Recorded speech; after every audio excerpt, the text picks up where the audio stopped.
Hey guys, it's me, Minecraft World, and welcome to episode 17 of Minecraft World on the Air. This one had to be pushed back a lot, primarily because of way too many scheduling conflicts, but eh, yeah, yeah.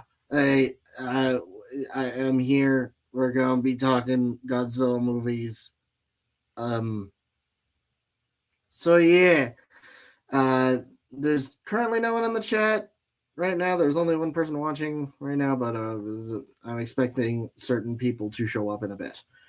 The link is already posted in Zimzilla's server if you want to join. Um, so yeah. Oh, hi Vic. I won't be able to join again today. Working. Oh, yeah, you told me that already. Sorry, bud. This was the best possible time that I could do it. So, yeah. Time to SOS all over the place. Oh, Lord. It's gravely important. Yes, yes, it is. Yay. But, yeah, okay, people are slowly piling up. How is everybody doing? Like I said, the link is in Discord, in Zim's Discord. So feel free to hop on and do thing to talk movie. Uh, yeah.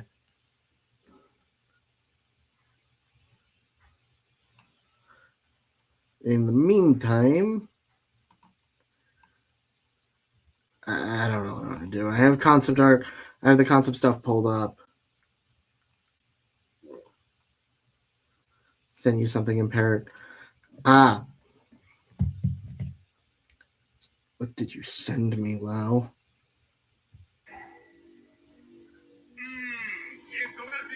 Pardon.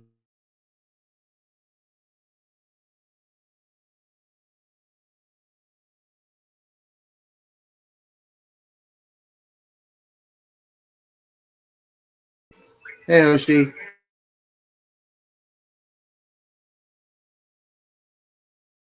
Jesus, Lau. Hey, Oshi. It's your mom's birthday. Happy. It's also Shusuke Kaneko's birthday, apparently. So, happy birthday to Shusuke Kaneko.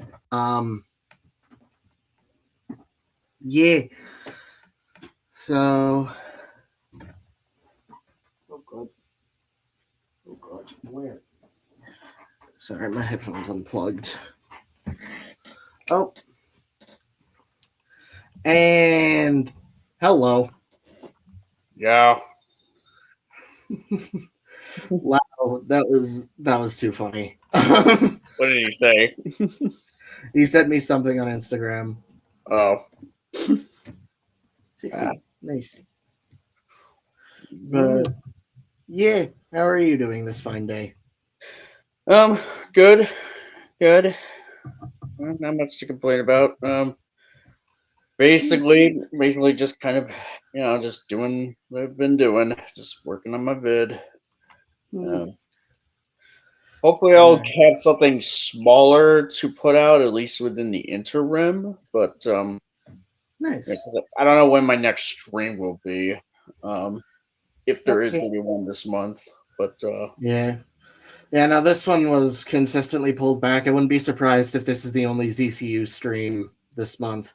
Because like I know Zim's heavily busy. This today was the only day he could really join, but yeah. Also, hi Vic. Yo, how's it going? Good. It's been fine. I also yeah. okay. Yeah. So yeah, but like it's been relatively chill. Actually pretty exciting with all the video game announcements recently. Oh yeah. Trial Monsters is back. Yes. Holy crap. Hell yeah. Looks pretty good. I've been seeing mostly positive things about it. Oh yeah. Yeah, it looks Yeah, good. no, like It's nice. it looks awesome. Like yeah. Uh and there's Lau, hello. And there's Hoshi. Hi. You know what's the funniest part? like we could hear the first line of the video, and he literally says, "I feel vertigo up my ass." In Spanish. I forgot to mute for that, but I'm just like, Jesus fucking Christ, Lau. Yeah. Hola, amigos. How are you all doing? Hola. We're I got good. We're good. Just yeah, I'm just waiting on Zim right now. He's online, so he should be here soon. But Cool. In the meantime, today was my mom's birthday. Particularly Happy her birthday to 60th her. birthday. yeah, Thanks. happy It's also- birthday. yeah, it's also Shusuke Kaneko's birthday apparently. So Who that? the Who that? Godzilla GMK director, He's the guy that doesn't understand Godzilla or Gamera. the, He's that the poser. GMK, the guy who made Godzilla cartoonishly evil and turned Gamera into Bay vs Optimus Prime. Or Snyder King, versus King Superman. Ghidorah. It made King Ghidorah the good guy. Not with Gandhi. no with well that was outside intervention, but yeah. But yeah, no, like happy birthday to your mom, happy birthday to Shusuke Kaneko. But Thanks. Wait, Also, one more what thing. if his one more man thing is that- Kaneko? oh no! You are that explains why his artwork is so good. Okay then. Hey, also, in the meantime, I won't be drawing this week because this week is very special for me because I'm having a judo orange belt exam this week. Good luck on that. Yeah, Mm-hmm. good luck on that. Yeah. Yep. And the final member of the day, where are you? Let me scroll down and get him on. There you Blacks. are. Hi. It's Zimlord. You are the darkest person in this chat. Exactly. I don't see Kuru anywhere, so I will Yeah, gladly take the title. He's at work, sadly, but hmm yeah. I will assume his mantle as Blackest Man today. Yeah.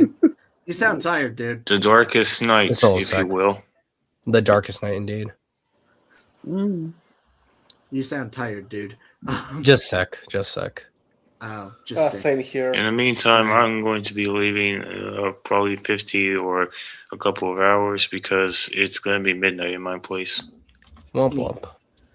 But yeah, you're just dealing with a cold or something, Zim. It's probably like hay fever or something like that. Like sometimes it does have like cold symptoms attached to it, so Sounds good. I'm dealing.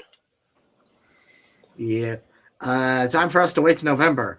Oh God, yes. Oh God, what? yes. Oh yeah, the remastered for Destroy All Monsters.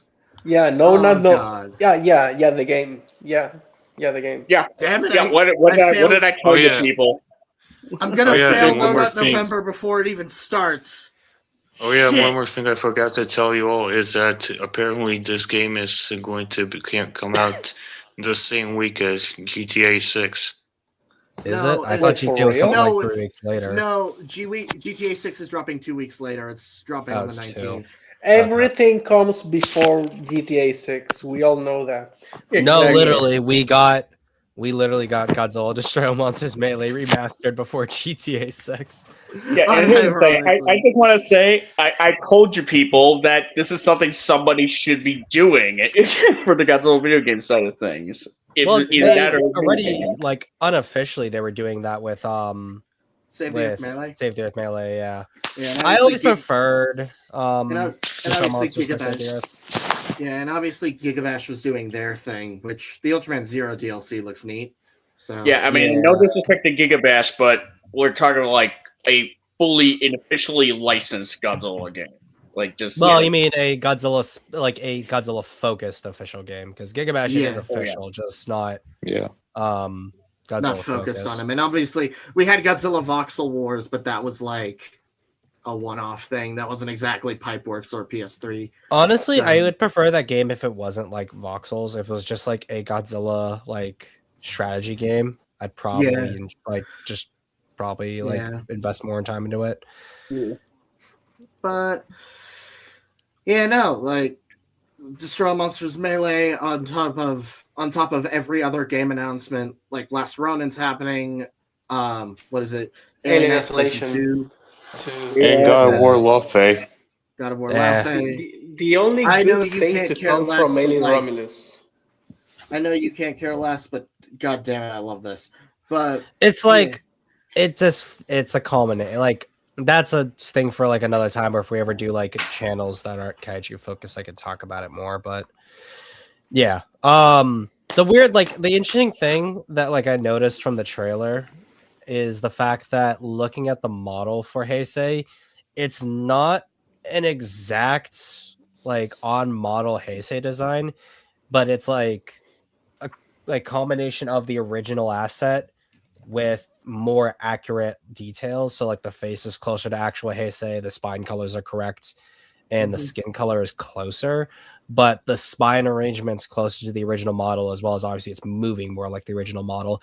I think it's also chonked up in a few places to look more like the actual design, which is interesting because like you get the same deal with Mechagodzilla, like Shaw Mechagodzilla.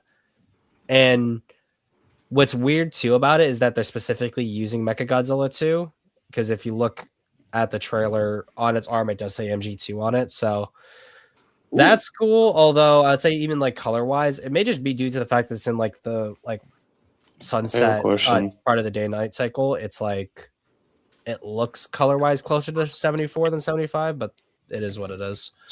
Mm-hmm. Yeah, one more thing I forgot to ask is, do you guys think that that remaster is gonna have an actual story mode?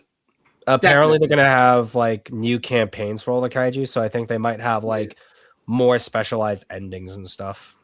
Cool. I think that's what it's going to be. But yeah, no, that's going to be fun. I am assuming you're going to be swapping out the Gigabash gameplay for the most part with Destroy All Monsters once that drops. I'll still play Gigabash, but it just means I'll have. It's actually better for me because then it means I have more games to pull from that are like quasi relevant, like gameplay footage. Yeah. So yeah, there you go. But yeah. Anyways, speaking of the 2000s, a year after the original Destroy All Monsters Melee happened, Godzilla Tokyo SOS. Nice. Cool. Yeah, Elephant in the Room, Sea Monster. You already did this, but we're doing it again because there's different people now. So Yeah. We'll do it live. But yeah, I guess since I wasn't here for the Godzilla against Mechagodzilla stream, like in case anybody here doesn't exactly know what I think of against Mechagodzilla, because this is a sequel to it. Just so it like really fast though. No, yeah, go ahead. I was gonna start with broad thoughts. So Yeah, like Godzilla against Mechagodzilla is quite good, very good. Akane is like one of the best human characters out there. Kiryu, pretty much the best Mechagodzilla design. The action is really well done, and the storytelling and the story, is maybe there's like some stuff that it could have touched on a bit more, in terms of so anything like sort of like depth wise, like about like regarding like the dilemma about using Mechagodzilla, about Kiryu, in the usage of him. But other than that, pretty strong foundation for a sequel to build off of, which we're going to be getting into, I'm sure. Mm-hmm. Which leads us into Tokyo SOS, I guess, if you want to start us off on that one. Right. It's actually funny because Tokyo SOS, I would say from a technical, in terms of like the kaiju action, the technical aspect, I would pretty much argue is, along with, aside from GMK, it's pretty much top of the line in terms of the Millennium era. Essentially, like it's like spectacular kaiju action. That being said, like the story line and human characters, what have you, like are fine. That like I can't really say there's too much in the way that's bad. Really, it's just there's just kind of like a couple bit of missed opportunities. Like let's just say the fact that Akane is like only in this movie for a little bit, like pretty much not much more than a cameo. and that whole conclusion with Mechagodzilla like being essentially the send off for Kiryu is kind of like done with a different character who doesn't have that kind of a connection to him as Akane. Definitely kind of a big missed opportunity on that front.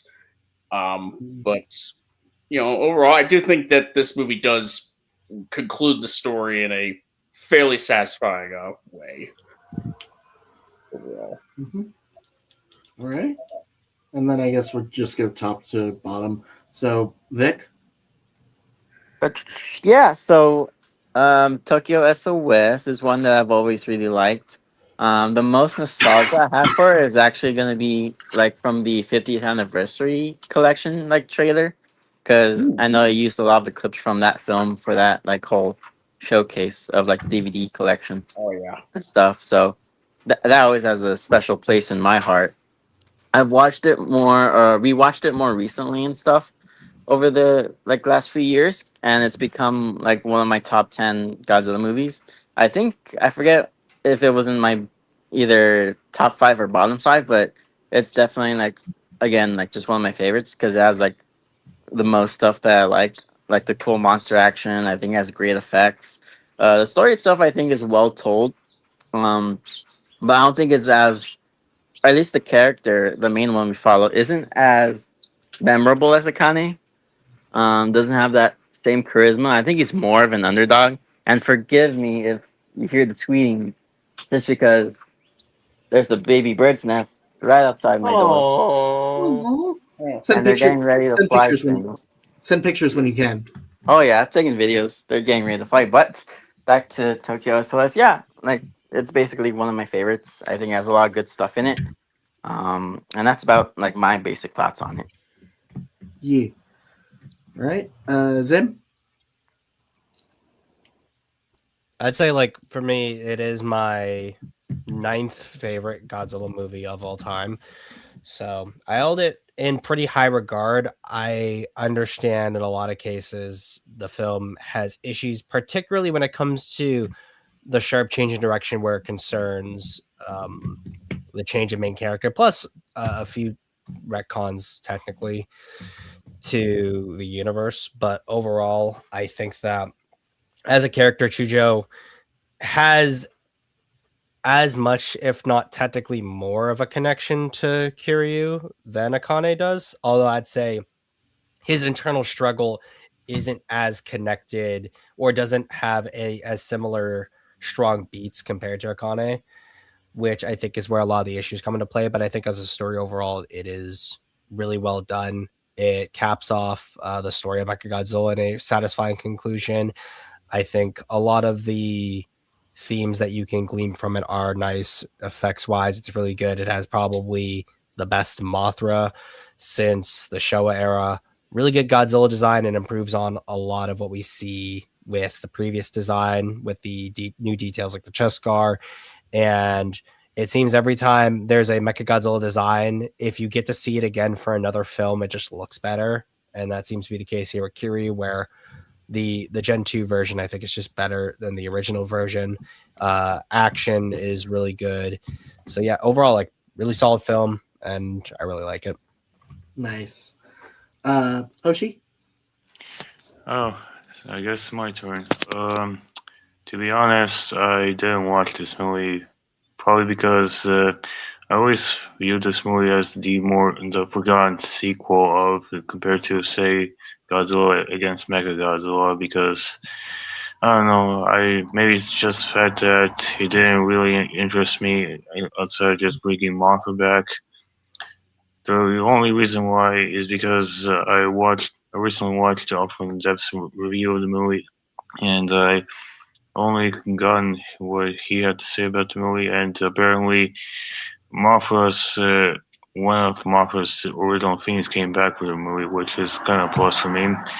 And I thought that the inclusion of Shobijin was nice, and I thought that the soundtrack from what I listened to was pretty neat. That's all I had to say for it. I'm sorry that I haven't watched this movie for the preparation of this live stream. It's the fact that I was busy at the moment and I didn't have time for it. You're good. You don't need to apologize for that. It's fine. Lau? So these two movies, like I feel like are some of the best, if not like in the top maybe 5 of the entire franchise. Like when it comes to writing and just like the technical everything is like the peak of everything that have been building up. The experience of the workers, the directing. Like this guy was basically doing his like little redemption arc after Mega Gears, right? So he had made something so good, and then when I watched this one and I see that the main character from the first movie is like completely sidelined. I'm like, what are we doing? Like, why? You This movie had the potential to do something that no other Godzilla movie had done up to this point, and now we had to wait until 2026 or 2027, I guess, depending on when Zero actually releases, to finally get a sequel with a character we not only care about, but that it's actually like really good. We could have gotten that in this movie, but we didn't. So like the movie is still like beautiful. Look, like it looks amazing, but like I just feel like it's hollow in the end just because of that lack of connection with the main character. I just couldn't really. Whenever I'm enjoying the movie, I just think to myself, this is like a third of what I could be feeling if this movie was like an actual real sequel to the first one, like with Akane. And I just don't really think that the worms are entertaining in fights. I always think that Mothra worms are like basic and just. But when Mothra was on screen, I really liked it. It's just that I expected a little bit more from her too. With the ultimatum of "Hey, don't do this, or else I'm gonna get mad if you like." Well, what is it when you go and you like? Like if you keep It's like using the sacrilege. bones. Yeah, yeah, basically like grave robbing. Yeah. And then it's like that's kind of sidelined because of course Godzilla is the biggest threat in the actual story. But yeah, like it's one of the best, but like because it doesn't have that many flaws, it's just the most potential. But it's not like that the movie is actually like real with plot holes or anything. Like it's actually pretty decent in that regard. It's just like it doesn't really do anything special to me Yeah, it at least. it doesn't do anything special aside from pretty much just kind of like potentially showcasing like some of the best like action involving Mechagodzilla and Godzilla fighting each other with like suitmation that's actually improved over the first movie. So sorry if I could go on there. No, it's Yeah. okay. Actually, one thing that I wanted to say as a positive is that the character here is not bad or anything. It's just like you're starting from scratch when it's completely unnecessary. So, like, I feel like if we had gotten a sequel to this one, maybe I could have cared about him. Unless they decide to just like randomize everything once more, and they like threw him away again, and we have to start from scratch again. But like, yeah, no, I don't dislike the characters or anything. It's just like, come on, why? Yeah, no, that's the thing. The characters are fine. They're like and even kind of likable in parts. It's just compared to what we had, it's definitely a down step backwards. Not bad, but just Nice. Yeah, no, I think this film is both a step forward and a step backward in a lot of ways. First, Kuru said the 2003 designs for all three are among my favorites, with Godzilla and Kiryu being my all-time faves. Yeah, no, like the kaiju stuff is some of the best that the genre's had, and I would say is an active improvement over the prior film. Even though I personally liked the Mechagodzilla finale, the Against Mechagodzilla finale more, but structurally this is better. Like this is just really well done. Though the story is about as well handled as the first, but the character writing is a little bit of a downgrade, so it evens out in a lot of ways. It's still not a bad film. I actually have some personal sentiment for this one as well. I think this was my first Millennium movie and my 6th Godzilla film overall. So that is an interesting perspective. And it was also I believe it was either this one or Terror. No, this was my second film that involved Mechagodzilla. So yeah, but yeah, no, like I generally like the film, and I think while it isn't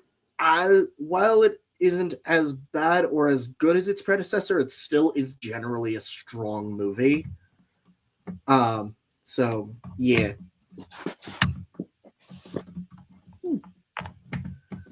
I will say, like, I did enjoy the callbacks to Mothra. Like that was really fun. Seeing Chujo again was nice. And I guess, shall we segue into the story?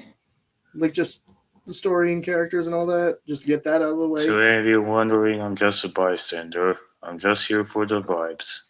Okay. Right. Yeah, I guess we can go into the story. I like one thing we can consider too is the fact that in comparison to Godzilla against Mechagodzilla, this film actually does do more with the world building that's established in Godzilla against Mechagodzilla, where the closest you get to like acknowledging any other films besides the montage is the appearance of Maser tanks, whereas at least in Tokyo SOS's case, is the reappearance of Mothra as well as the reappearance of a character from a previous film as well coming back. Yeah, Kamaibus, even if he's dead. And Kamaibus, yeah. Like, you don't look so good. You don't look so hot, man. Mr. John Toho, I don't feel so good. Poor Kamaibus. Quick question, isn't this the same movie that basically show us that corpse of that gigantic turtle on the beach? Yeah, that's Kamaibus. Ah. That's Kamaibus from Space Amoeba. So can't go wrong with Kamaibus. Neat. I love Kamaibus, but well, I don't love him. It's just like I need to properly rewatch Space Amoeba. So but yeah, no, like, but like the world in this film, it feels a little bit more alive. Like not just the fact that Mothra is here, but also, like I said, the fact that Chujo himself is back. So we actually get another character returning. And I believe it's the same actor reprising his role, right? Yeah, it is the same actor. Yeah. So like you have that direct connection, and they overtly mention that Mothra looks generally similar with a slightly updated design, but yeah, like overall, like the world in this story feels a lot more alive, more than the prior film. I agree with Zim on that front. Especially, I'd also like to say, since we also get to see more of like the people who worked on Mechagodzilla. That's one of the edge swords of the switching of protagonists. Yeah, it sucks to not have Akane in the spotlight again, but we still get to see more perspectives, and she still does show up and quote unquote pass the torch. Mm-hmm. So it's just probably not in the way a lot of people were like hoping to be the case. Like have her be more an active character that does that rather than a tertiary character. Yeah, they pretty much do. They literally have it to where they say that where they just say like these people, including the protagonist of the first movie, they're going to go off into a different place while the rest of the movie is going to happen without them. So yeah, like I'd rather them do that instead of killing them off. If you're gonna replace them as main characters, yeah, that's fair. Yeah. You could have done. I mean, like I guess a certain Pacific Rim fan film out there pretty much proves it's like, oh yeah, Tokyo SOS could have done way worse than this. Oh, absolutely. Wait, are you guys talking about Uprising, the fan film, or the other fan film?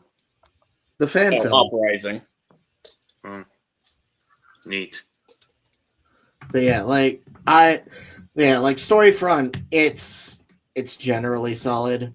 I think it's like, yeah, it sucks to not have, that is the main thing that holds it back. The lack of Akane like not being as involved as she used to be. And even then I'd say Chujo is a generally fine protagonist. Yeah.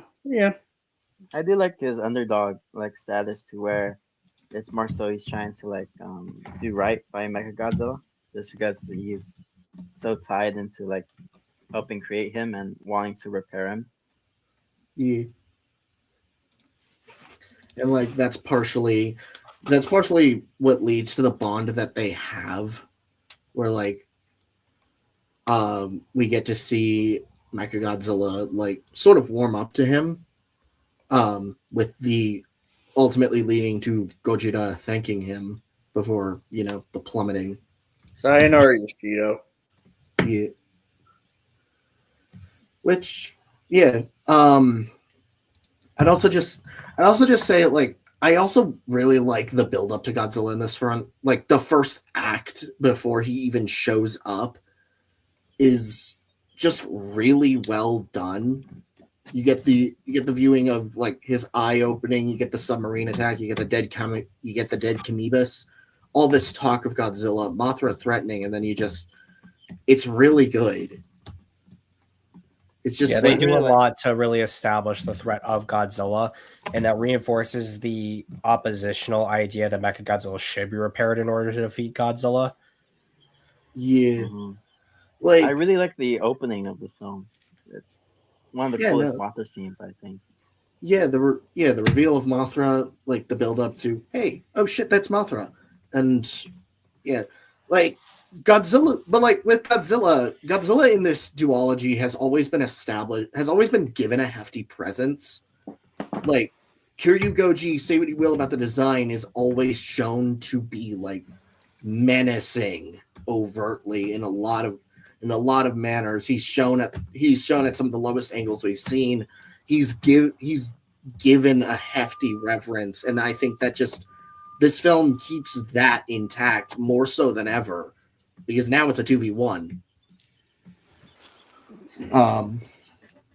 And like Mothra hadn't fought Godzilla up to this point, but we know Mothra's older now. Like they established that, and that adds extra stakes. We get the larvae, and Mechagodzilla is also being repaired. They don't have time to fix the Absolute Zero cannon, so they have to like improvise, and so like when Mechagodzilla gets his ass handed to him at multiple points, that reinforces a lot of like the staying power of Godzilla's terror, as well as a lot of the character bonds that we get.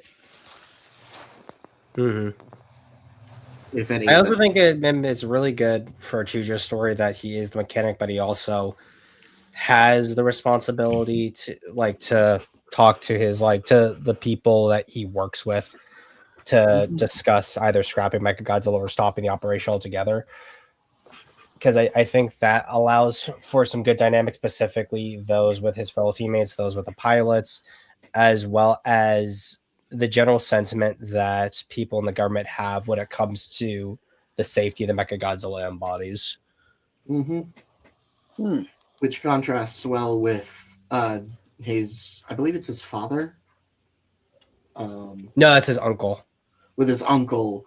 Yeah, Chujo's his uncle. With his uncle and nephew, I think. Yeah. No, because it would be his yeah, actually, yes, it would be his nephew. It would be his nephew. Yeah. So it's Chujo's grandson. So like with the oppositional stuff of the Shobijin with his uncle, with his nephew, and all of the Mothra stuff, like what Mothra is asking, which itself isn't entirely unreasonable because we see what happened when Kiryu went rogue. Hell, Kiryu goes rogue again and actively seeks to be put to rest. But the other thing, too, is that they don't just sort of accept Mothra doing this, because Chujo does raise the opposition that Mothra did destroy Japan, even if Mothra is technically in the right for like going to Japan in the first place, which was to reclaim the Shobijin. There was still like a lot of indiscriminate damage that it caused. So the idea that Mothra would protect Japan is, at least in this universe, outlandish, and they don't just treat it as, yes, it's the obvious choice to have Mothra protect us. No, it's far more nuanced, because like Mothra has this reputation, Kiryu has the reputation, Godzilla is coming, so yeah. And that, I think, makes the idea that Mothra is going to Mothra protecting Japan before in order to stop Godzilla. I think that's just like that adds a little bit more to her character. So, Yeah, it's kind of more of like we're glad. Yeah, like at least you guys didn't kidnap the Shobijin again, so at least you guys have that. That being said, after you guys have to promise that Mechagodzilla, that the original Godzilla bones would be put back into the sea, and Mechagodzilla would be decommissioned once this big fight is over. You know, whether Mothra's still around or not, to see that end. Yeah, which. I also like the sequence where she like protects her larvae.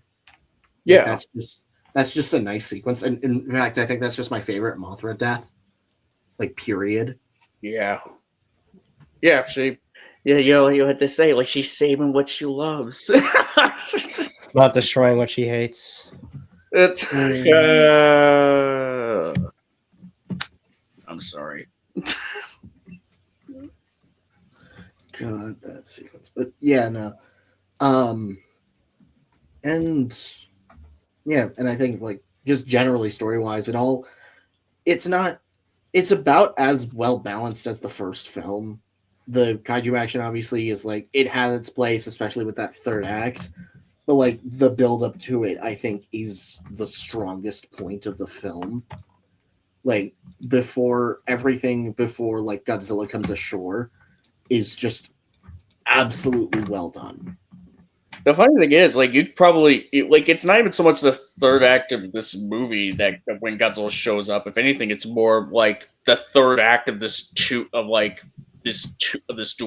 essentially, because the action, like, pretty much starts and it doesn't really let up for like for the second and third acts of the movie.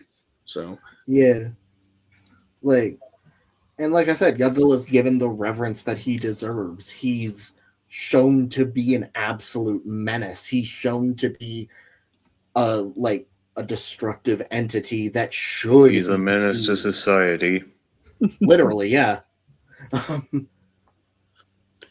He really, and I definitely do appreciate how like the summation for him is like an improvement over the first movie, because like in the first movie, like even for as well done the action sequences are, there's points where when Godzilla gets attacked, he seems like he's way too static.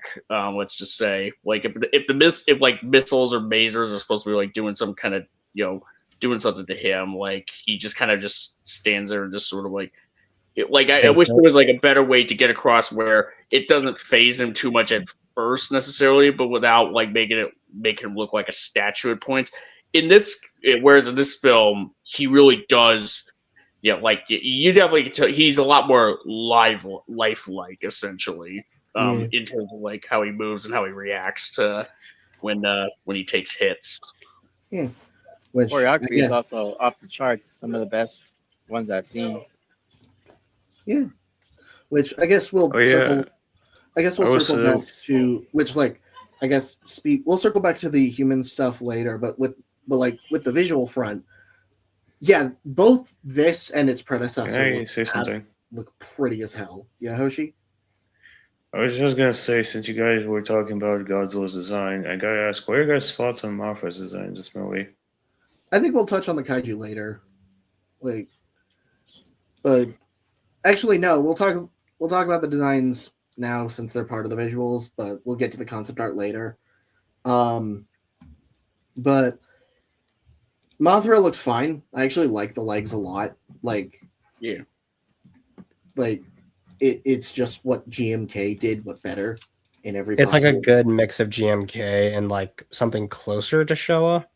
Yeah. I would say this is probably this might actually be one of my favorite Mothra designs, actually, if not my number one favorite. I wish that we would just like get more merch based on this. Like it's it's like a really good blending of the old walls, so just like keeping it like fresh, essentially. And it's funny because we'll pretty much it's no wonder why Final Wars ends up using this design again, because it is that good. Like, they pretty much just nailed it with Mothra from a design standpoint.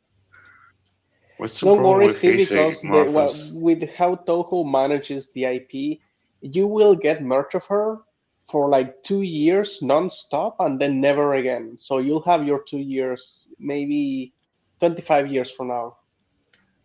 And if during that window you don't have money, then you will never pick anything from her ever again. They won't do it. But it will be Haya, it will be Super 7, it will be NECA that will have a comeback by then. SH Monsters, everyone will be doing her. Yeah, and then never again. So you'll have your chance. Every moth has her day. Yep. Yep. But yeah, but like on a visual end, like I was saying, this film, both this and its predecessor look very fucking pretty. Like, especially at night. Dusk, I would say, is actually when the film looks best. Because like That's what I was going to say. Yeah, with the sundown, like those are some of the fights that I remember the most out of the entire franchise. Also, the fact that Godzilla's eyes are so reflective make it look even better Oh because yeah, of the sunlight hitting directly to his face and stuff like that. Yeah. And like and also just like how Mothra is framed. They use a lot of silhouettes of her and it looks absolutely beautiful. oh yeah. But yeah, like generally the film looks good. The miniatures are well done. The suits are as good as they used to be. I mean, that's a testament to the designs as well, because like the designs are well crafted, and the cinematography is just really, really, really strong. You could tell he's improved. You could tell that that the director has improved a lot on his cinematography, especially in relation to giant insects. Because I believe Megaguirus is shot slightly similarly, but it's not as well done. No. The mechanics, I think I've said before, are like some of the best for Mothra, and like the whole flying insect type of kaiju. Megaguirus, I don't think did it that great, except for when like Megaguirus is flying like fast. I think it looks cool there, but when the wings are not flapping and she's just standing still in the air, that's standing still in the air. I just said she's The JPEG. The JPEG Standing here, I realize what it's like basically to when be. someone from Invincible is flying and it's just like PNG Yeah. sliding. Yeah. I'm walking on air. Also, like if you pay attention, you will see that the sunset fights are a little reference to that time that Godzilla played basketball. What? Really? Oh. No, I was joking, like, but that was the first time that I saw a Godzilla fight during the like sunset. Nah, yeah, but Oh, yeah.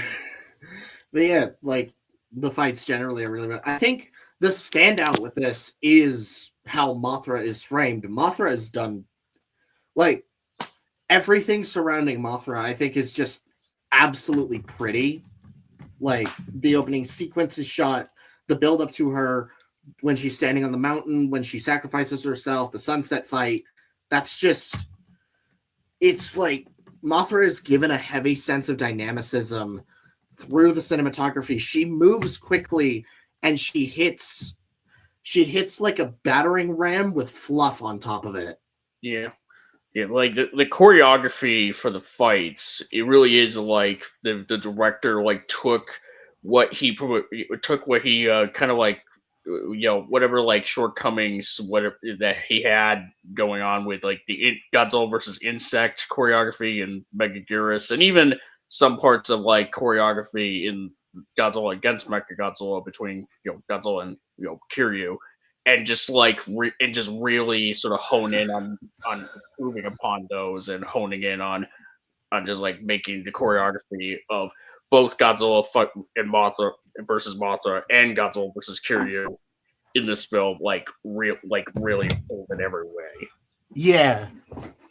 Like it's just firing on all cylinders at that point. Yeah. Zim, you have anything to say on the visuals?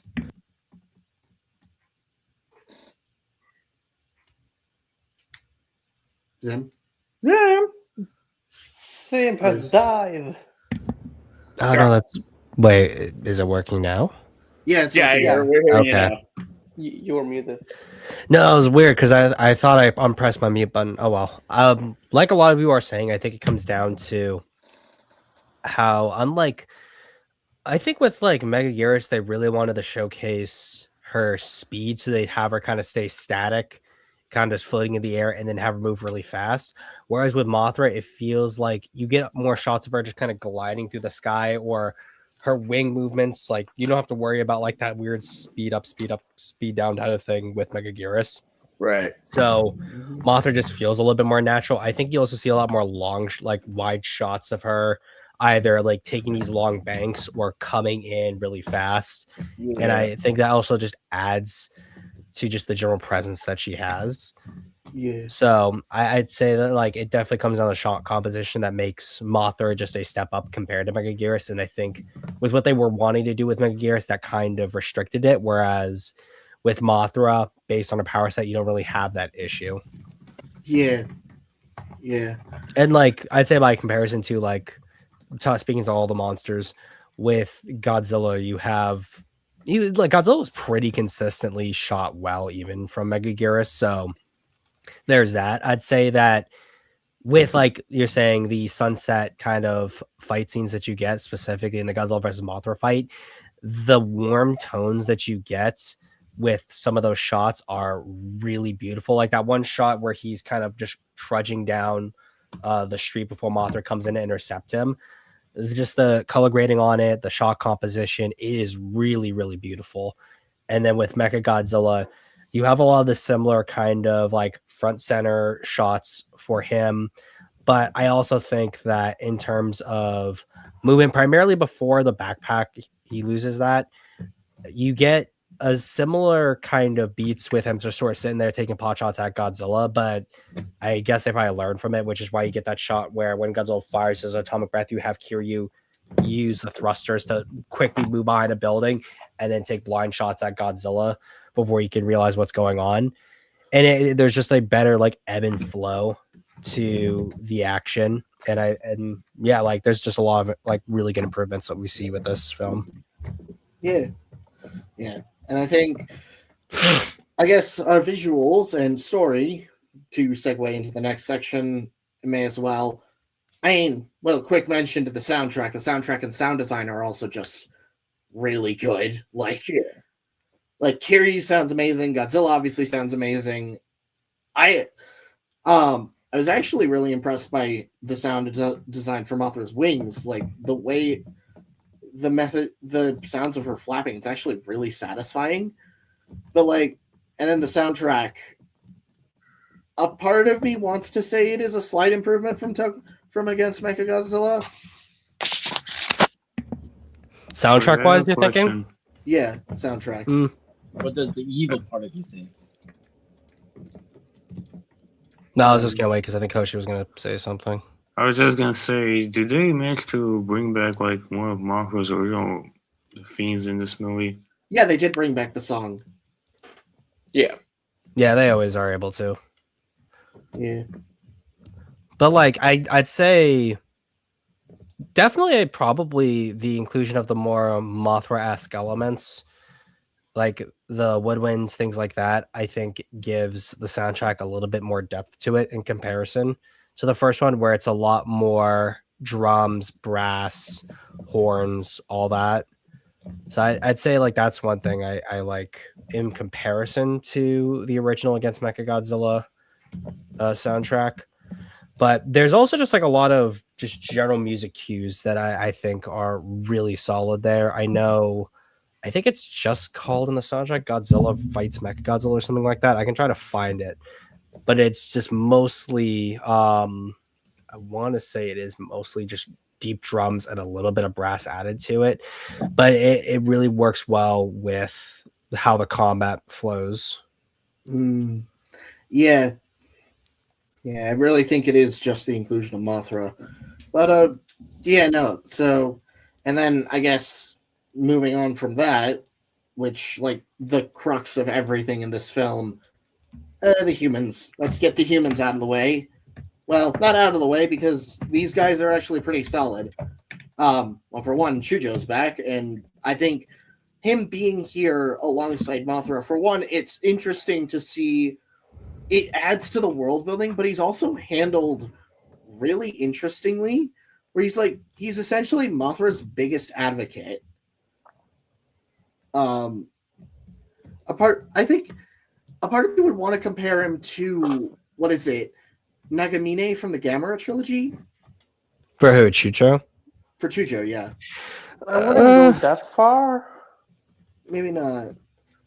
Because with Nagamine, she isn't really like super Gamera like advocate. That's more Asagi as a character. She's more focused on studying the Gauss. But given how Chujo respected the natives of Infinite Island, as well as just the fact that Mothra was coming for an explicit reason, and if that was just agreed upon, they probably wouldn't have had as much destruction as they did. I think like he's he's pretty well characterized, and he's consistent with how he was in that film. I think he's not, I wouldn't call him passive. I do want to say that though, because I feel like he could have done more, but given like the situation, I don't think he really could have logistically. Yeah, we're talking about like all he can do is react. He's active in the little actions he can actually take. Yeah, I mean he's kind of old, you know. Like, and I mean they balance his action with his grandson. So there's that. Yeah, and like the childlike connection to Mothra, I think that's a nice harkening back to the original film as well, because it's also like the child is the one to help Mothra, to help the fairies, and I think it's interesting that Mothra is brought back is like summoned because of Chujo's grandson. I forget his name, but Shun. Yeah, Shun. And then obviously Yoshiori, I think that's his name, right? Yoshiori? Yoshido, thank you.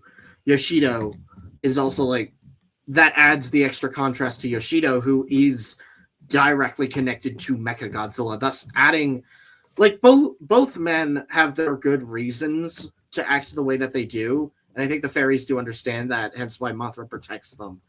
But it's like, it's an interesting character dynamic, but it's kind of refreshing to see that interesting character dynamic, but it doesn't cause that much friction in the family, if that makes sense. Right. It's like, yeah. Well, I guess like Shujo is more reluctant to really accept Mothra's help, and he really doesn't for the most part. Like he doesn't really, he talks like here and there about it, and like after him and Akiba have that little back and forth, and they have that military hearing, it's mostly directed at what his grandfather's doing rather than what he himself is doing. Yeah, but you know, like I still like that dynamic. I still think it's an interesting perspective, but yeah, and also like his reaction to the fairies is just, it's just interesting. Where he's like, especially when they like help him find Mechagodzilla, but he's like panicking, telling them, "Fuck you! I'm not returning the bones. I'm not returning the bones." And then they find the hatch. Yeah. Yeah, they're not just all like, "Oh well, fuck you then." Like we're not gonna go. There's an understanding where like, okay, it's like, look, we're still gonna help you, but you know, they're gonna help him, and I think they understand that like through him helping Mechagodzilla, he is able to see like what Mechagodzilla truly wants, and as a result, he through like his own morals and ethics is able to come to like the conclusion they would want as preferable, but rationalized through like what he believes. Yeah.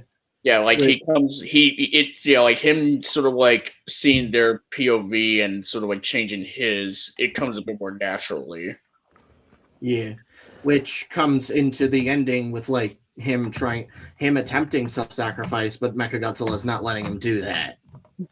Like, Mhm. nope. Yeah, it's like, nah, let me do. No, this is my self-sacrifice. I need this. You don't have to. You don't have to. You're not coming. You don't need to come down with me. Yeah, I mean, Yeah. it honestly even sort of ties a bit back to the thematics of against Mechagodzilla in a way, where like all life is like precious and sacred, essentially, and like the fact that Yoshida was willing to just sort of like die when he didn't need to. You really, it does kind of tie back to what was going on with Akane in a way. So that's like something that like it's to a lesser extent than what we had with Akane in the previous film, but it's nice that they did sort of tie it back to the thematics of the previous film in some capacity. You know, that's something that I've noticed and actually kind of appreciate in this recent watch through. Yeah. Yeah, no, like it's just nice. And I know Zim, you did the one monstrous moment on that, right? Yeah, I did. As well as I think like another thing that's important about Mothra is the fact that her inclusion also allows Mechagodzilla essentially to go back to sleep on his own, because had Mothra not been there and not wrapped up Godzilla, I doubt Godzilla would have just gone peacefully. So being able to subdue Godzilla with the help of Mothra is what allows Mechagodzilla to continue with its own devices.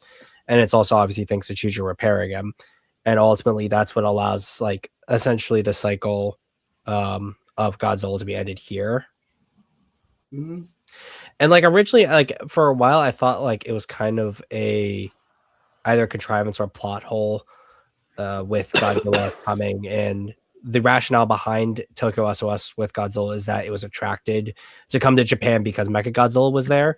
But in the previous film, Godzilla had already appeared on the like in Japanese territory and was already wreaking havoc prior to the bones being salvaged from the Pacific. But I think like one thing that you can rationalize with it is that the first battle with Mechagodzilla essentially curbed Godzilla's general aggression, and he's only out here like for curiosity's sake. And in a lot of ways, technically, Godzilla is mostly on the defensive. Besides the engagement with Mothra, he's not really like going out to do anything specific. Yeah, whereas in the original film, he was actively causing shit.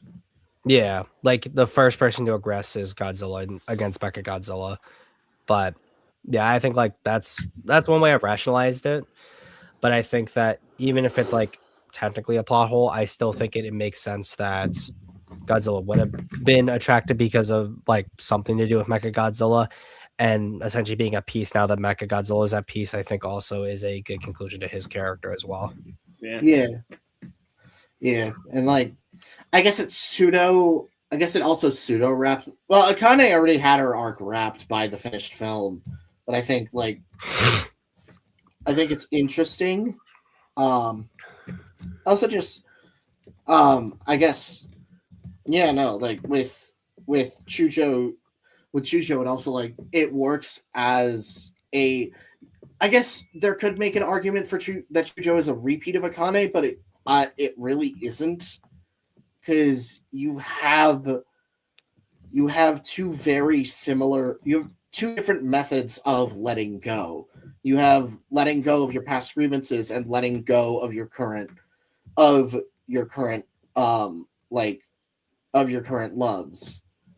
of like these Or are fears in this case, like your the current like fears. there or like Yeah. the or being able to like have peace in something else other than like violence could be like Yeah. another thing as well.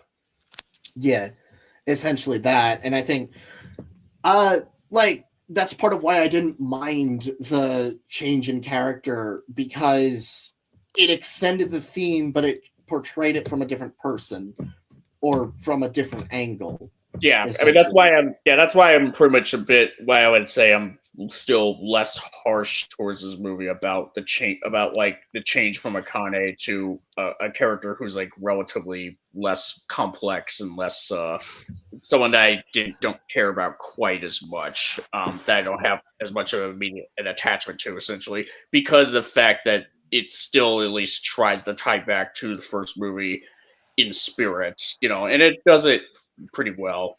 I think So also with Akana, she's more like she has an external and internal motivation. Like externally, she needs to defend her country from Godzilla, but internally, she's looking to pilot Mechagodzilla to prove to herself that she can actually like succeed under pressure against Godzilla. Whereas in case with Chujo, he more just has the dilemma regarding the not prophecy, but essentially like warning that the fairies give to him about Mothra, which he kind of puts him in doubt as to what he's doing when it comes to repairing Mechagodzilla.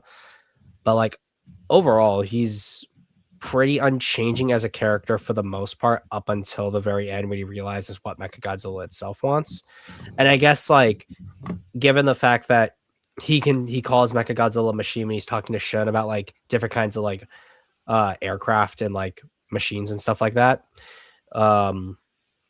I think he realizes that there's something beyond Mechagodzilla than just like a soulless robot.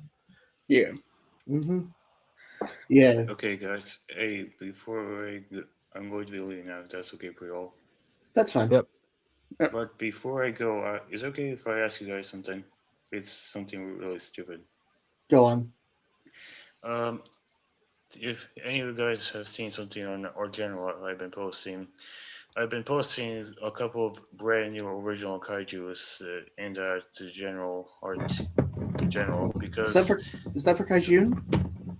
No, it's something that I wanted to draw because since all you guys have all these new original kaijus, I always had this back in my mind of what if my original kaiju Apple had its own like original animated series with his own rogues gallery, and because that I wanted to make a kaiju rogues gallery that someone like kaiju one that Apple would have fight and actually had to struggle against. And because I want to ask you guys a question like, what are you guys' general thoughts on my original kaijus that I made so far? Specifically use them. I really like to know what you had to say about these designs that I made. I assume it's like all the several ones that you said were in general. I've gone through them a bit. Like obviously you've developed your art style pretty good, so they're all pretty cohesive. I'd say the ones I have seen, the Toad one's probably my favorite. But yeah, like solid designs. If you are going to be doing any writing or anything like that, I'd love to see what you do with them. If you're wondering, I'm still want to finish my Flash fiction, so don't worry, I didn't cancel it. I'm just, I'm busy with Jewel stuff, so I'm not, at the moment right now. But also, Minecraft Sea Monster, wow, what are your thoughts on my original kaijus, if that's okay for you?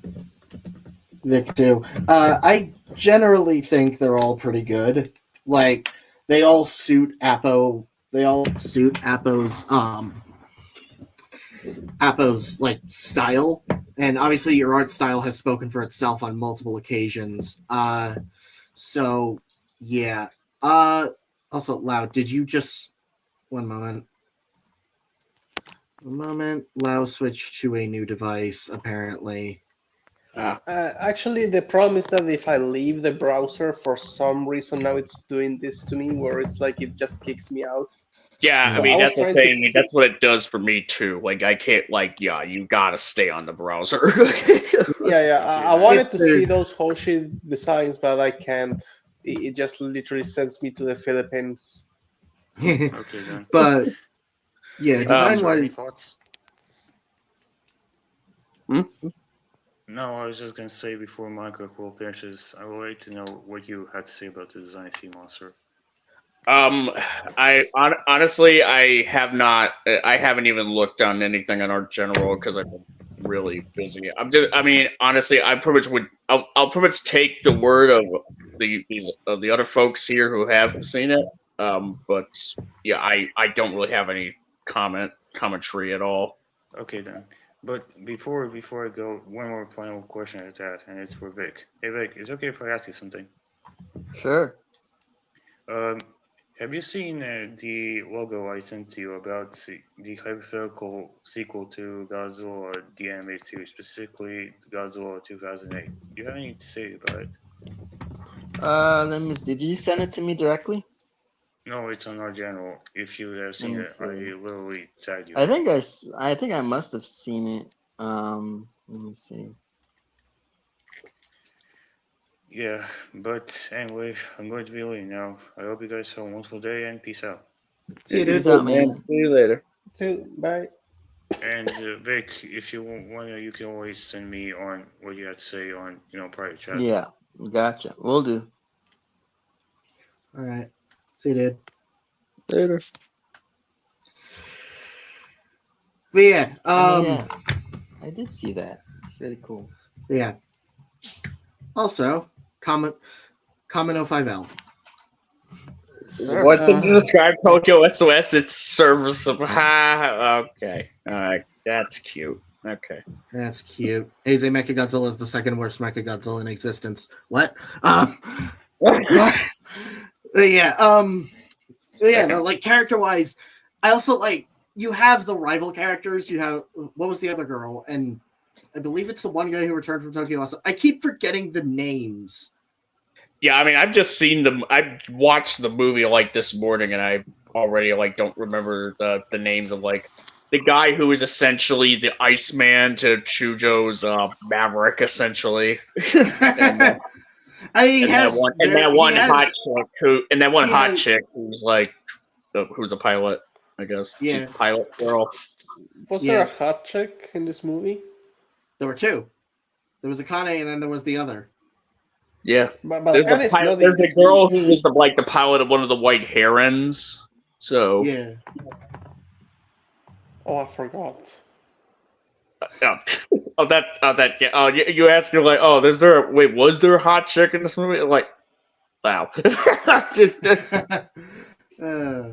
But yeah, no, like they're serviceable enough.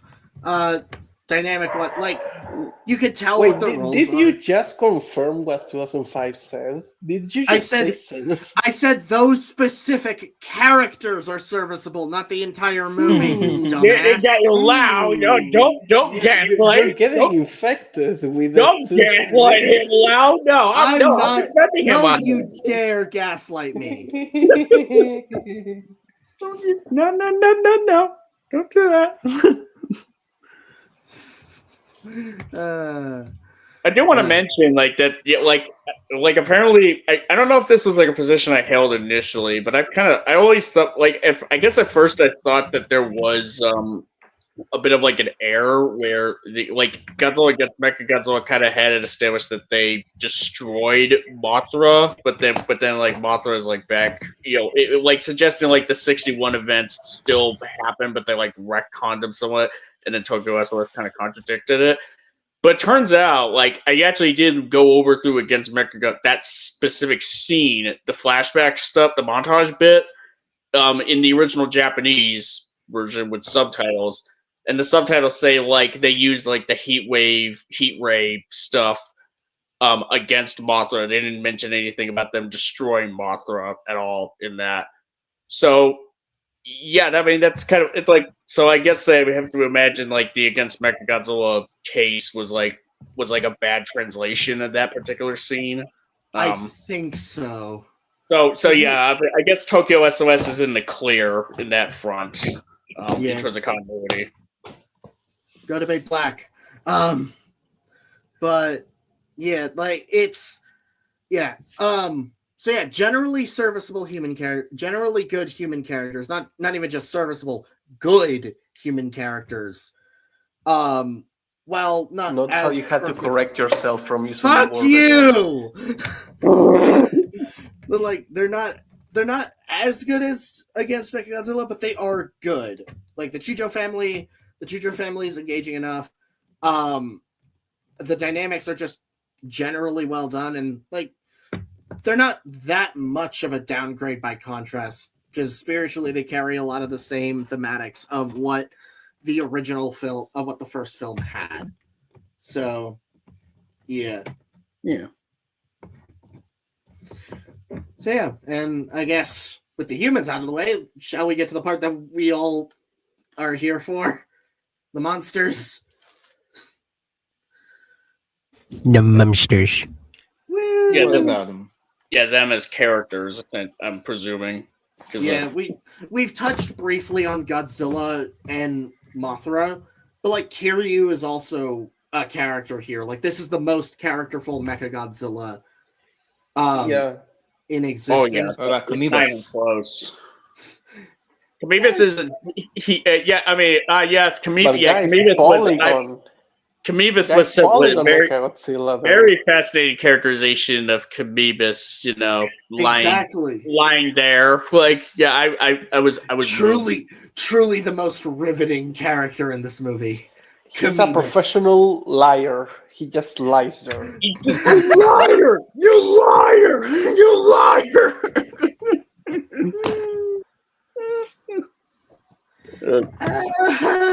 Common 05L as per usual. No, not really. Godzilla like actually has a surprising amount of character in this film. One of his first I'm sorry, whoa. One of his first reactions when he sees Mothra is curiosity. In fact, like Godzilla has a lot of curiosity. He's incredibly wrathful in a manner akin to 2000. I think I said this previously. Like, this is the one that feels the most like an animal.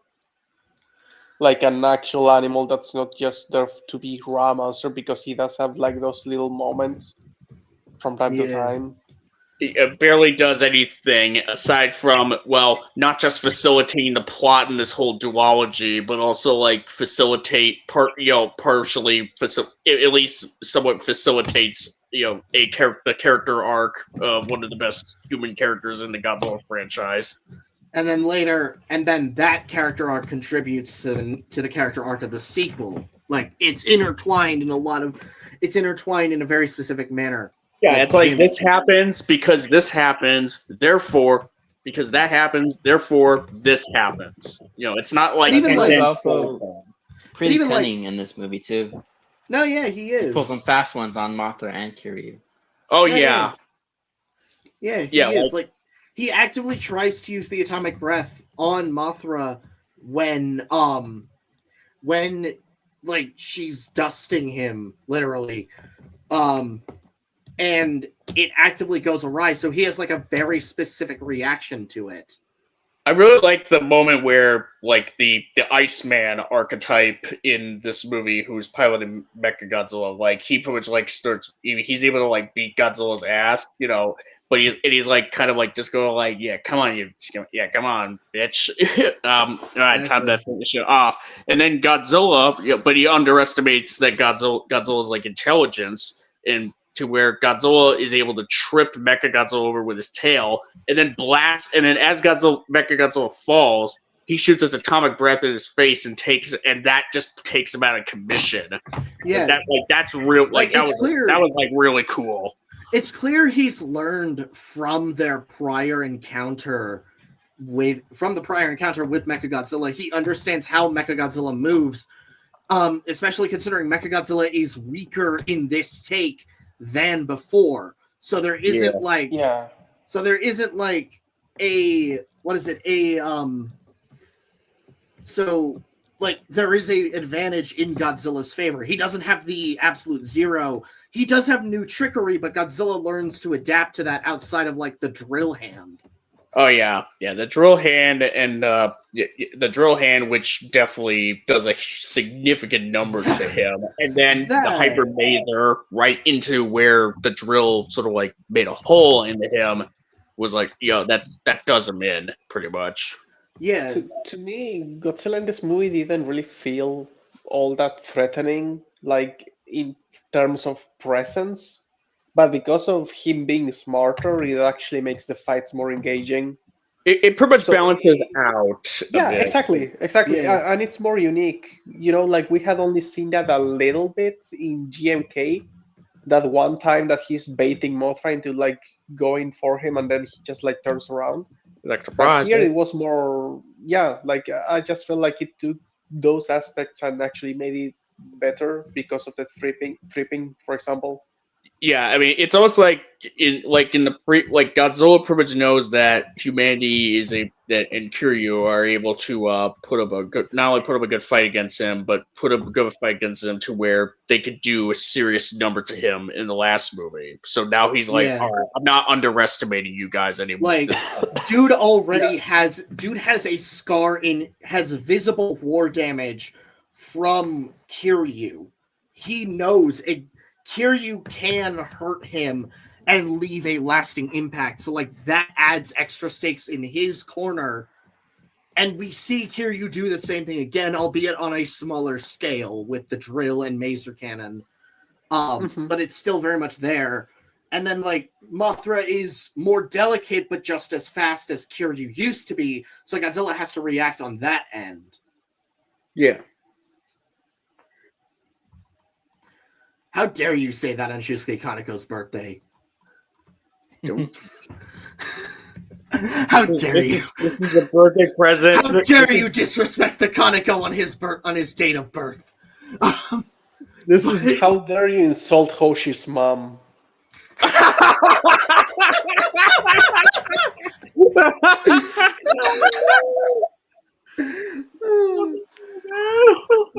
But yeah, Zim, you have anything to add? You've been quiet, and same with Vic. You guys have anything? Sorry, I'm just coughing fit. Fair enough. Well, Vic? no, I mean, I pretty much agree with you guys, and like I said, I like how Godzilla is more cunning and dynamic, which you don't really see too often, outside of some other examples like GMK was mentioned, things like that. So I really like Or seeing that side of him. 98. Yeah, Actually, Mega Seeing Gearus him- had this too. Like Godzilla was relatively yeah. cunning in There's a Mega few Gearus. shots where, that's where he shines. Where he learns as a character when he fights, which is really cool. Yeah, that's something. Yeah, one that's thing- as far as like sequels. I'm sorry if I cut you off. No, yeah, I mean, yeah, exactly. But one thing I want to add is like, what do you guys think of like the Mothra larva and how they get into the fight? I think the Mothra larvae are handled really well. Like, you can see they do have that emotional reaction, and I think with Mothra's death, in fact, Mothra herself is also well done. Like, this is probably the most badass Mothra has been since the Rebirth trilogy, which says a lot. Like, one thing that I think this duology does well is its speed in its action. It's balancing those hard-hitting blows, but it's utilizing the speed, but it's also like really fast paced. And I think Mothra is the embodiment of this. She moves quickly and she tries to go close quarters, but when she loses a leg, she learns from that, backs off, and decides to use her long-range attack, stalling for her children before she dies. Yeah. I also think I like it's how a they callback. introduced the larva better, because unlike the original Godzilla versus Mothra, where they sort of appear, beat Godzilla, and then leave, there is the initial battle with Mothra, then the battle with Mechagodzilla. Mothra sacrifices herself, continuing the battle with Mechagodzilla until finally, after Mechagodzilla really puts down Godzilla, are they like able to finally like soak him up and keep him immobile? I remember, I think you and I were involved in discussions on Twitter about which scene was more believable, the 64 fight or this fight with the larva. Were we? I think so, or I think some of us had commented on some other post on Twitter. Then a that had while been like a ago. while ago then. Yeah, somewhat while ago, but I thought it would be cool because I think it's a cool callback, and I think it is a bit more believable here, especially like you said, he's been like worn down after a little bit. Yeah. Yeah. Like you could make the argument that the same could be applied to 64, but I'd say that generally they convey more in this film that Godzilla definitely is wary from his battles in comparison to 64. Yeah. Mhm. Because, like, Godzilla had disappeared, I believe, 2 years in universe by that point. So there's that. Whereas here, and Godzilla didn't really have much visible damage. Whereas here, I mean, the massive chest scar speaks for itself. Yeah. So like that's one monster, as well as encountering another one with a completely different power set that he doesn't understand. So like these creatures are actually fighting back. But also Hey, I think like, I also think the submarine attack helps, like, keeps the idea of Godzilla's rage is still intact. He's still willing to kill things. We already saw him kill a Kamibis. But now, Off screen, but we already know he killed a Kamibis, and we see him destroy a submarine. So we know he's still, like, he can lash out, but now it's a more cautious lashing out. Because also, those are two battles in his territory, in his turf. He's underwater. He has more maneuverability there. He knows the terrain better. So it's like it's stuff that he's more comfortable in. Whereas on land, it's clear that Mechagodzilla has a dominating advantage, and it's clear that Mothra takes the advantage in the air. So it's like, which he can barely reach outside of expending energy. So, yeah, no, it's just like generally solid characterization. Mm-hmm. And yeah. Yeah. And I guess, shall we finish this off with the concept art and design work, or unless you guys have anything more to say? Nothing else particularly. I guess I do want to comment on what Sea Monster had said about the Iceman kind of character for who's piloted Mechagodzilla. It's definitely, you can tell definitely how very different Akane versus Akiba are as pilots, where even though both of them technically lose their fight with Godzilla the first time before they're like brought back into it, Akane was taken out because she like missed her final shot on Godzilla's part, where in his case it's definitely clear he underestimates Godzilla, and like essentially for his troubles he really lost the mech, all things considered. And it like that is an interesting detail that I do like. And I'd also say, like, in this case, like mecha monsters are usually characterized as well by the extensions of like who's controlling them or like what faction they're a part of. And I'd say visually, from a design standpoint, with Kiryu missing that piece of his face and the eyes just sort of exposed like that, he definitely has like a more rough and tumble kind of look to him, which is conveyed more in how he chooses to fight further into the fight. Yeah. And I mean, like, the core design philosophy with this film is like, it is roughed up. Like, Mechagodzilla is weaker than before. He loses an eye to match Godzilla's chest hole. Godzilla has the chest scar from the prior film, and Mothra is obviously much older than she was when she first appeared. So it's like, these are like three battle hardy animals going into combat with the older female being replaced by two newborn children, which are significantly weaker. Yeah. Well, that's one thing I also like, is that they do put in a few shots on Godzilla, but like it's very clear that Godzilla is a threat that they can't take on in a straight fight, which is why they do a similar kind of beat to Godzilla versus Mothra, which I know Lau had mentioned previously that he still didn't really like the Mothra larvae fight, just because it is also, I'd say, is definitely very similar to how it was done in 64. Yeah. Here is not as bad, but I was getting PTSD from that like fucking horrible third act in Mothra vs. Godzilla, where the larvae just it feels never ending. Yeah, that fight drags out more in 64 by comparison. Absolutely. Yeah. Here it's much better, of course, but like it's not like it's a high bar. Like I think it's terrible in 64, but I don't have any issues with it here. It's It's just like- that I feel Obviously- the worms can just like shoot out, but here Yeah. they try to do some things. They have like some fun little moments at least. So yeah, I Yeah. just don't think that the worms are the best fighting creatures to put in a kaiju movie. Like I think it's very limiting. No, yeah, like the larvae themselves are very limiting, but like here, they still have the purpose of like, there's a reason they're not trying to kill him. They don't want Godzilla dead, and they're trying to stall for Yeah. Mechagodzilla to get back up. So like their intention is not to get rid of him or like not to finish the job. Whereas Mothra versus Godzilla, well, for one, in both instances they're avenging their mom, but they're doing so in very different ways. Yeah.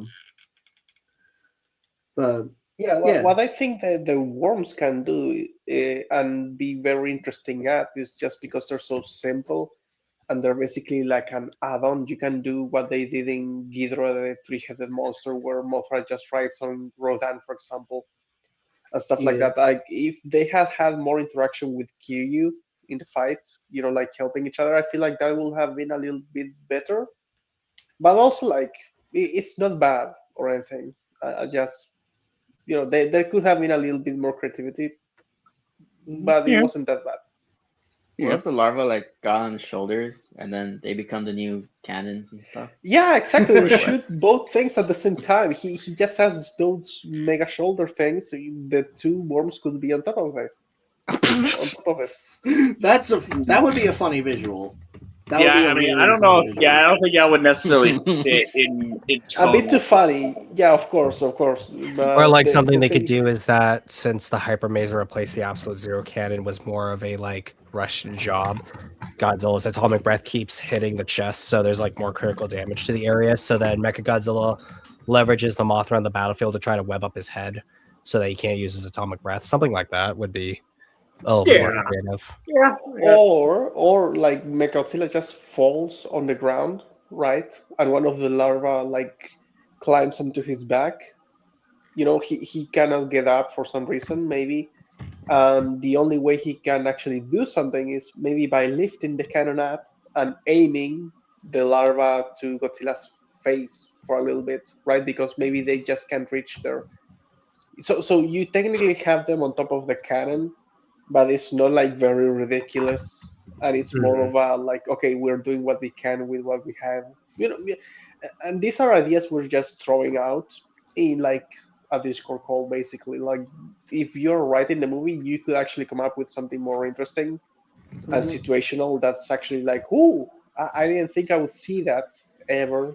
Like you can do stuff like that. It's like obviously they've already shown levels of creativity with the combat. They're already willing to be fast paced.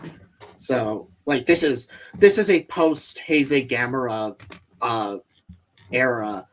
Heisei Gamera had a lot of creative fight sequences, even with the limitations of the suits. So and obviously GMK had some too. Like, need I say anything about the Baragon fight? But so you could utilize a lot of those same techniques, and like the first film was already relatively creative with like Kiryu pulling move after move against Godzilla, and Godzilla having to like balance against that. Hell, Megaguirus had some creative choreography in and of itself. So like it's not out of the question. I think as is the fight's fine. It's just it comes with the limitations of the larvae inherently. Yeah, no, definitely. My favorite shot in the film is when Kiryu goes behind the building and then fires like missiles from like all sides, and you get that awesome wide shot of them coming down on Godzilla. Yeah. That's my favorite shot. Yeah, it's nice. Yeah, no, that's one of the more creative shots that you get in there. I also like the one shot where he like takes the beast drill and like just shoves it into Godzilla's stomach, and then you get the shot of Akiba like activating it, and then you just hear like the meaty sound as it like rips apart his like stomach there, and you have like obviously the pitched up like Godzilla roar. Like, that's a really good shot as well. Yeah, like it's very visceral. Like you can and like tell there's no hurts. blood either, You which can is like tell it impressive. hurts. Yeah. Because like that is not because that wound is not because the chest scar is not fully healed. That was right in the center of it. No, it's like a little bit under it. So essentially, like the chest wound's like right on like where the ribs are. That'd be like right over where his like guts are. Yeah. Yeah. That hurts a lot. But yeah. And obviously, testament to the design work. Let's go. Yeah, like honestly, there's only one other piece of concept art that Kiryu has for this movie, and it's just without the backpacks. I actually kind of like this. I almost like it better than we actually get because the new backpack is a just duller color. Excuse me, of the original backpack, where the other one was like more of a like glossier blue. This is more of like a darker blue, almost purple indigo color and highlight. But I also just prefer the more just dark gray and slate colors that we get for the backpack, as well as Kiryu's overall colors are far like darker in terms of shading. Which is also what they did for Show Mechagodzilla 2, is that Mechagodzilla 2 from the show era is a darker shade of silver in comparison to the original. Yeah. So like, and it also adds to like the battle worn aesthetic. Obviously, they're still like repairing him, so there's gonna be new sheets of metal. I'd imagine different kinds of steel, maybe like an older steel that hasn't exactly stayed in or something. Yeah. Or just part of the recoding process or something like that. Like this is like maybe like what the darker color is what the armor looks like when they don't get time to like sheen it up. Yeah. I also just like darker colors anyway, so this is really cool. Like this, if we had gone a trilogy, this is what I would want Kiryu to look like in the second film, and then his form in Tokyo SOS be the third version. Yeah, it's sort of a natural transition between the like shoulder plate, the shoulder cannons, because like obviously this still has a more desaturated color of the blue, but it's still blue. Yeah. Yeah. And then we also get Mothra's design, which is like color wise, it's closer to the Showa colors versus the Heisei one, where I'd say the Heisei ones are a little bit more pastel or at least brighter. But it's pretty like classic Mothra colors. I always love this little bit on the wings here. It's a really just solid Mothra design. Yeah, like actually, let me just pull up Showa Mothra, see what I can do. I believe it's specifically 61 Mothra. So yeah, there you go. Like even by comparison to, I'd say if anything, like, wrong one. There we go.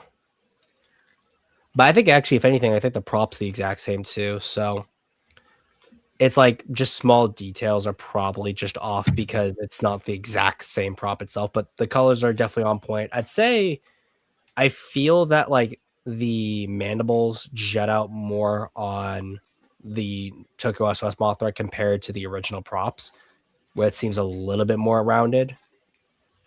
But yeah, like no, like really solid. And like I'd say like definitely with the legs here, they are far more insect like here, which I think does the overall design more developed and fleshed out. Yeah.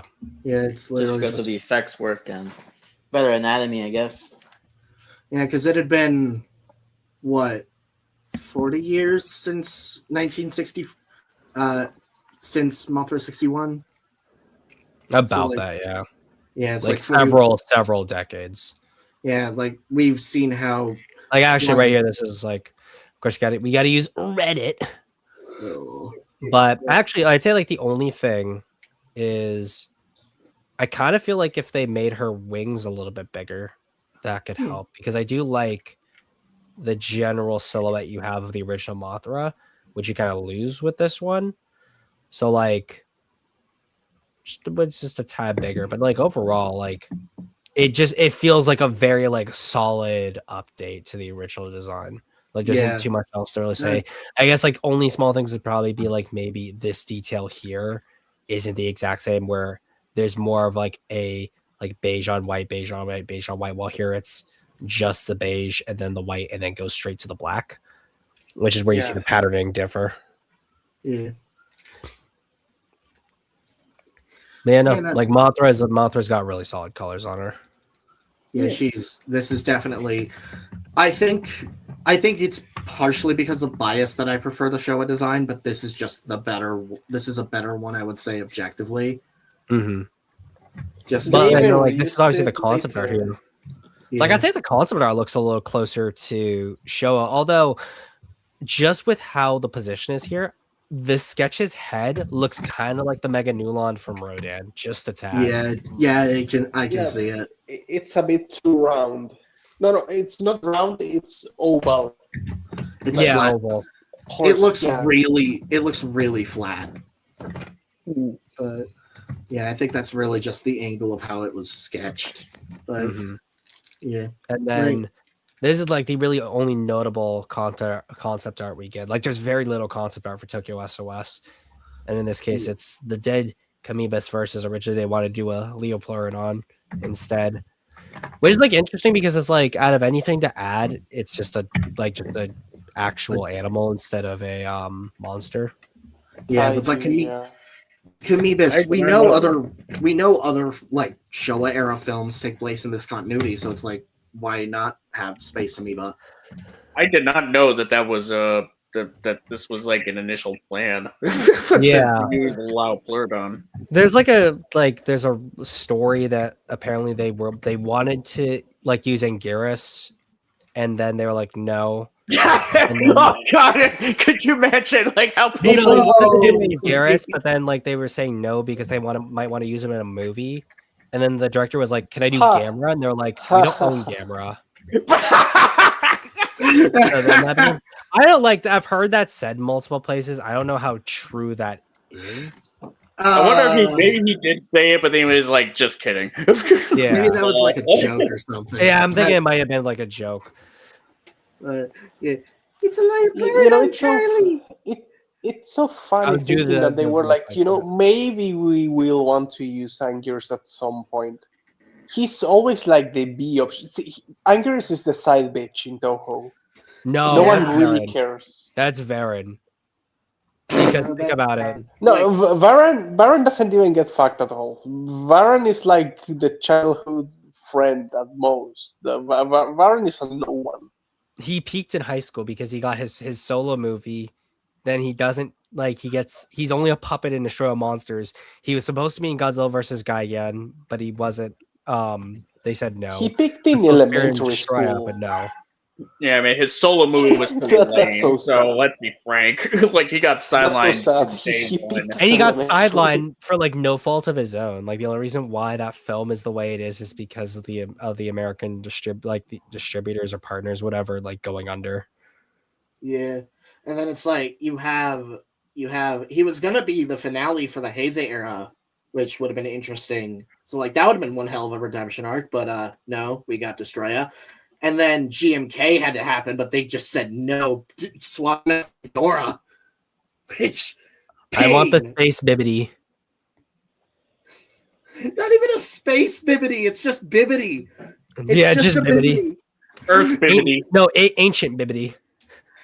Exactly. That'd be like a funny Exactly. meme with Ghidorah's learn your bibbities. Space bibbity. Second space bibbity. Welcome to Earth Bibbity. Ancient bibbity. Magma bibbity. Prehistoric bibbity. Grand bibbity. Titanic Bibbity. Titan bibbity. Mecha Void bibbity. DVD. Void Bibbity. No, what's it called? Lovecraft bibbity. Time bibbity. Time bibbity. Time Bibbity. Shin bibbity. Minus bibbity. Yeah. But yeah, like I'm gonna believe the Kaiser Gamera. bibbity. I personally am gonna believe the Gamera story just as like that was a joke. It was like, I just can you do imagine- camera? You're joking, right? Yes. No. Yes. It's like I don't know. No, yes. Maybe. I don't know No, how yes, much. maybe. How much Perhaps. you want to pay me so we can buy the That, rights? no, like if it was Gamera, that coming right after Kaneko's movie would have been really funny. That would have been insane. It's like, really, guys? You give us the Godzilla Gamera crossover everyone's been asking for, and you have them not only fight off screen, but have Gamera lose off screen. What the fuck? We don't even get to see it. That's to be fair. They probably would be like, well, at least we didn't get to see Gamera get humiliated, I guess. Maybe. Oh. But yeah, like this Mothra suit was one of those that actually, like they made it so good that they just didn't feel the need to make one for this horrible abomination called Final Wars. They just reused it. We are gonna get to that one. Yeah, we'll get there. We will get there. One moment. Yeah, I found it. So let's read it out. In Tokyo SOS, human character alerts, blah, blah, blah, blah, blah. A frustrated Tezuka shot back, fine, then why don't we just use Gamera? This, of course, was impossible. Gamera not only belongs to another studio die, even in the unlikely event he did end up on screen with Godzilla feature. This is, I guess we'll go all the way to the beginning. So I guess this was part of like a G-Fest thing, it looks like. I forget. Well, actually, no, this is G-Fest. G-Fest. Oh, no. Yeah, that'd be 11. Huh. So that was like, that was 2002? Or possibly, yeah. Or actually, let me just go here because I'll make sure this is. That goes back to the by the way, website. I just wanted to say, look what Nico said. Hey, keep Final Wars name off your mouth. That's not Nico. That's not Nico. Yes, it is. Look at it. You're literally. It's literally on screen right now. That's Nico. That's not Nico. 5. Well, same thing. They both like Final Wars, so Nico cannot act like he's superior or anything. So unfortunately, I do have family things to attend to, so I will have to bounce out. Yeah. But I was to gonna end it off, because we found this, Tezuka also had his thoughts about the Tristar Godzilla, where he says, while most fans recoil at the mention of the 1998 American Godzilla, Tezuka admits he liked it, even if none of his other contemporaries at Toho did. This, however, should not imply he felt the film was worthy of its title. It should have been called Attack of the Iguana and not Godzilla. Got him! He's still Black. Let it ride. Anyway, Zim, chill before you go.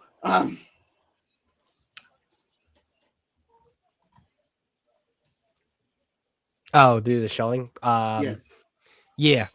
You can find me Zimzilla almost anywhere. I'm on Twitter. I'm about to say Twitter, and I'm on X. Twitter, DeviantArt. I multi-stream to Twitch and Facebook along with YouTube. I have a video that I am working on that's going to be kind of a send-off for just a little bit because I just need to do a ton of research for something. It's going to be really, really fun. Y'all are going to really like it if you're able to see it live. Otherwise, it will show up later on in July. Yeah, that's about it. Shirt design, I'm posting it. I finally uploaded all the files, got them to a point where they're small enough to actually upload properly. So that's gonna be fun too. Wick, whack, crack is whack. Bye. Bye. Bye. And quickly jumping onto the stage before we end it all off. Lau, I need you to get a cup of shut the fuck up and shove that up your ass. He started by comparing me to he compared me to 05, so I have to. No, Minecraft, shut up. I need you to go jump in the cyanide. I need you to tug a bunch of cyanide. Go eat a dick and eat a cyanide pill, Lau. Forever comparing me to 05. That's like the greatest sin you can make. You know, like I could go do that and I could do it on my own and I will be lonely. So no matter what I say to you, like you will still have 2005 with you. So actually it's not as painful if I shut up, you Argentinian piece of shit. You know what, guys? Just sneak peek, Argentinians don't understand Final Wars. You hear it here first, folks. Ladies. This is sequel bait, everybody. Save it for the yes, this is sequel bait. We will be there. Oh, believe me, I will. Believe me, I will, and I will humiliate Lau on stream. I'll be humiliating this rat bastard on stream. After I'm done with you, You're going Oh, to you feel ain't doing dirty nothing to while me. you're going to You feel ain't doing dirty nothing to while your ass me. for the rest of your life. Ladies, You chill No ain't one doing out. will be nothing digging to at you. nobody. You can't do shit. You won't be able to You sit can't do down. shit. Good thing this stream isn't monetized, I guess. Nope. No, it isn't. But yeah, late. All right. So yeah, that was Tokyo SOS. I'm just gonna end it off before it gets too hot-headed. We will save all of that bullshit for Final Wars. So Yeah. Hopefully I'll be I have there. better taste than 05. Yes, you are. Yes, I you don't. are. I have better taste. I have better taste than Oh my 05, Lau. God. So shut the hell up. What did I just say? But doesn't he also? Well, like he had to open his trap. He had to compare me to 05. So that's what. Women fighting. I could sell this. It's not my fault. It was my first movie, okay? My first Godzilla movie. So shut the hell up. All right. God. Good film. Don't I'm worry. sorry. At the end of the day, Don't worry, you Lau. can So always right, you know go what? I can to sleep rest 5. easily because you live in the south. You live in the southern hemisphere, which means you don't beat shit. Yeah. It's okay. Like You whatever I filthy said to you, southerner. at the end of the day, you can always Can I go please back to end off this 2005 and fucking cuddle. stream?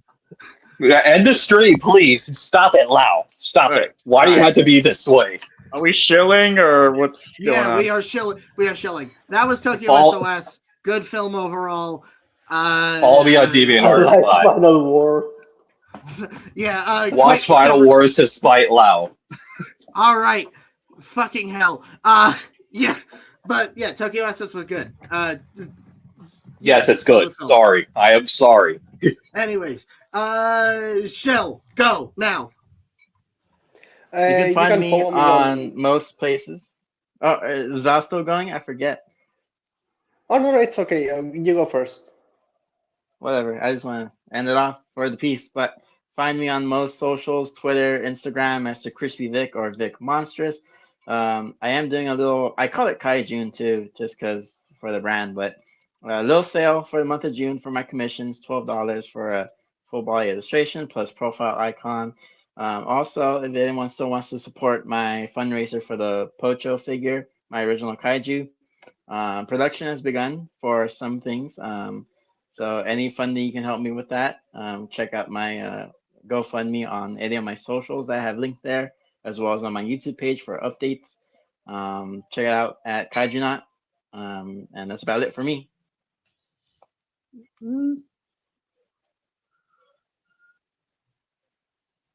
Who's next? Hey, do you want to go first? Like I don't mind. All right, I guess I can go next. This is the Sea Monster, and like I imagine everyone else on here would say, Tokyo SOS is good. Recommend it, as well as Godzilla against Mechagodzilla. The Kiryu Duology, as in general, we recommend. Might tell the crew that I recommend it. But as far as shillings, I have a YouTube channel where I do videos and live streams about kaiju movies, but also other things like alien invasion, robot movies, horror movies that kind of deal with monsters of sorts, extraterrestrial or supernatural, so on and so on. I am currently still working on my Transformers Dark of the Moon essay video to commemorate its 15-year anniversary this year. Hopefully I will have that done, pretty soon. But it is a big project. So I don't know I'm gonna be able to get it in time for the day of its 15-year anniversary. Probably not. So no earlier than July at this point. That's what I will say. But as far as like other projects or other videos, I might put something together in the interim, but because I don't know when I'll be streaming next, or aside from maybe like a stream on Independence Day in July. But I don't know if there'll be any streams this month necessarily. But follow me on here on YouTube. Follow me on Twitter at Sea Monster. I also have a bit of an Instagram. So there's that. And that's my showing, and that's my recommendations. Kiryu Duology, good. There it is. Yeah, pardon the interruption.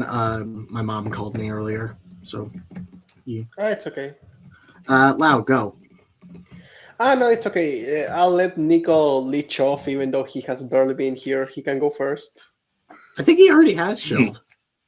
You could follow me on it. You could follow me on Instagram and DVR. I am looking forward to this, so I can actually make my case and not be humiliated by Loud here. We have a score to settle. Damn it. Yeah.